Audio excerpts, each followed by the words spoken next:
கீழ்கண்ட படத்தை மடித்து ஒரு கனசதுரமாக மாற்றும் பொழுது எவ்விதம் காட்சியளிக்கும் என்பதை மாற்று விடைகளில் இருந்து கண்டறிக.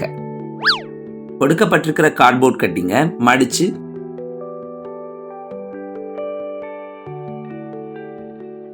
ஒரு கனசதுரத்தை உருவாக்குங்க. இதுல கிடைக்கப்பெறும் கனசதுரம் 1, 2, 3, 4 என்ற மாற்று விடைகள்ல எதுல மேட்ச் ஆகுதுன்னு பாருங்க. 2 ஜோடி எம்டி பக்கங்கள் எதிரெதிரே அமையும். இப்ப வட்டத்துக்கு எதிர்பக்கத்துல என்ன இருக்கும்? 2 முக்கோணங்கள் ஒன்றுக்கொன்று நேர சந்திக்கிற மாதிரி நிழலிடப்பட்ட பகுதியாகவும் அதுல 2 இரு பகுதிகள் எம்டியாவும் இருக்கிற மாதிரி எதிர்பக்கம் அமையும். எதுல மேட்ச் ஆகுதுன்னு பாருங்க.